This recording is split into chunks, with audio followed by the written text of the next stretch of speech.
മുത്തുനബി സല്ലല്ലാഹു അലൈഹി വസല്ലമ തങ്ങൾ പഠിപ്പിക്കുകയാണ്, അല്ലാഹു സുബ്ഹാനഹു വ തആലയോട് അടിമകള് പാപം ചെയ്തിട്ട് പാപം പൊറുക്കാൻ വേണ്ടി പറയുമ്പോൾ റബ്ബ് സുബ്ഹാനഹു വ തആല ഏറെ സന്തോഷിക്കുകയാണ്. വലിയ സന്തോഷം അറിയിക്കുകയാണ്. അള്ളാഹുവിന് വലിയ ഇഷ്ടമാണ് അടിമകളുടെ പാപം പൊറുക്കാൻ. എത്ര സ്ഥലങ്ങളിലാണ് പരിശുദ്ധ ഖുർആൻ പറഞ്ഞത്, ഇസ്തഗ്ഫിറൂ റബ്ബക്കും ഇന്നഹു കാന ഗഫാറാ. നിങ്ങളെ രക്ഷിതാവിനോട് നിങ്ങൾ പൊറുക്കലിനെ ചോദിച്ചോ, അവൻ ധാരാളം പൊറുത്തു തരുന്നവനാണ്. മുത്തുനബി സല്ലല്ലാഹു അലൈഹി വസല്ലമ തങ്ങൾ വിവരിക്കുകയാണ്, ഒരു മനുഷ്യൻ തന്റെ യാത്രയിലായിരുന്നു.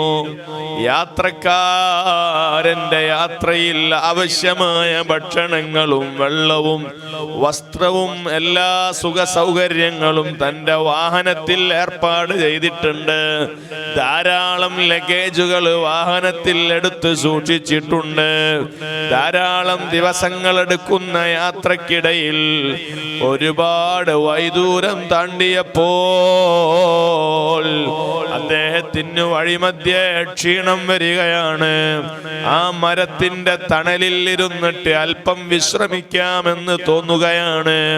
വാഹനത്തെ മുന്നിൽ നിർത്തിയിട്ട് പാർക്ക് ചെയ്തിട്ട് ആ മരത്തിന്റെ ചോലയിൽ ഇറങ്ങിയിട്ട് വിശ്രമിക്കുന്നു. സുബ്ഹാനല്ലാഹ്.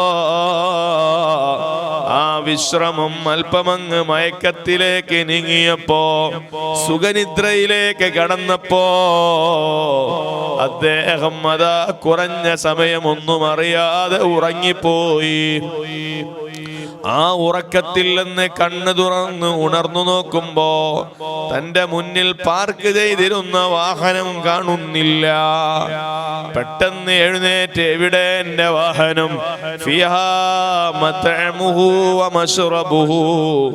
അതിലാണല്ലോ എനിക്കുള്ള ഭക്ഷണവും എനിക്കുള്ള വെള്ളവും എനിക്കുള്ള എല്ലാ ഭക്ഷണങ്ങളും സൂക്ഷിച്ച പാത്രങ്ങൾ, വെള്ളം സൂക്ഷിച്ച പാത്രങ്ങൾ ആ വാഹനത്തിലുണ്ടല്ലോ,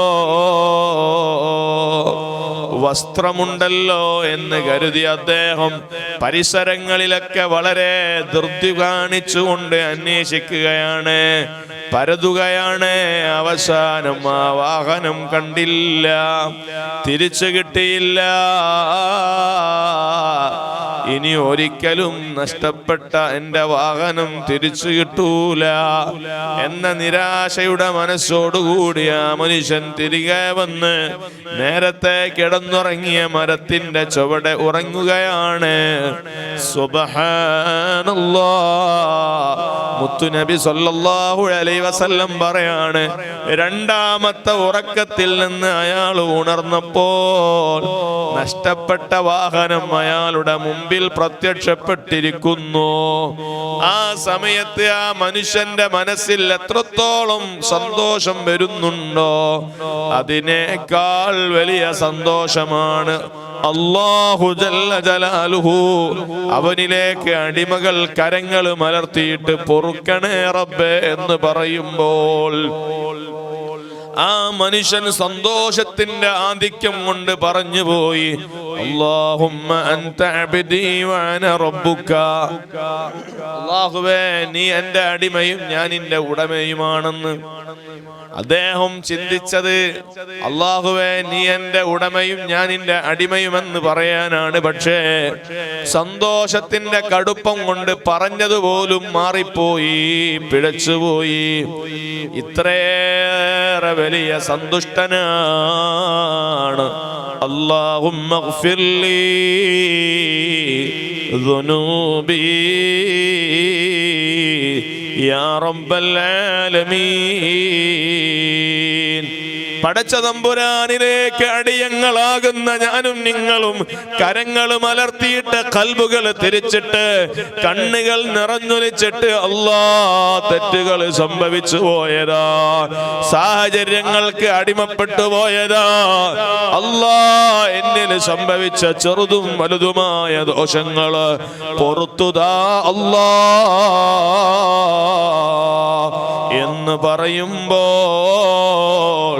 ഖാലിഖായ റാസിഖായ റബ്ബ് സന്തോഷിക്കുകയാണ്. എൻ്റെ അടിമ ഉടമയായ ഞാനുണ്ടെന്ന തിരിച്ചറിവ് അവന് ഉണ്ടായല്ലോ. റബ്ബാകുന്ന എന്നിലേക്ക് അവൻ പാശ്ചാത്തപിച്ച് മടങ്ങിയല്ലോ. അവന്റെ പാപം പൊറുക്കുന്നവൻ ഞാനാണെന്ന് അവന് ബോധ്യമുണ്ടല്ലോ.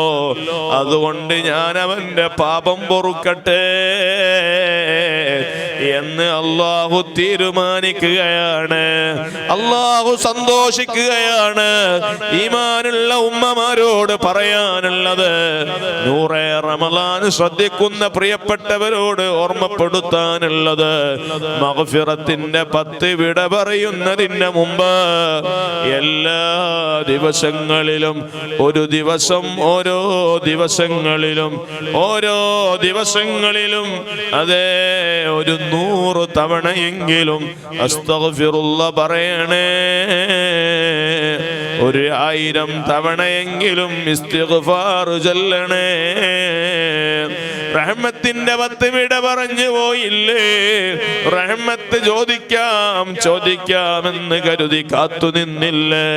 നമ്മളെ കാത്തു നിൽക്കാതെ റഹ്മത്തിന്റെ 10കൾ വിട പറഞ്ഞില്ലേ? ഉമ്മാ സഹോദരാ, മഗ്ഫിറത്തിന്റെ 10ഉം വിട പറയുകയാണ്. മഗ്ഫിറത്തിന്റെ 10ലും നമ്മൾ നാളെ ആകട്ടെ എന്ന് പറഞ്ഞ് കാത്തിരുന്നാൽ റഹ്മത്തിന്റെ 10 പോയതുപോലെ മഗ്ഫിറത്തിന്റെ 10ഉം യാത്ര പോവുകയാണ്. മഗ്ഫിറത്ത് കിട്ടാതെ പോയാൽ,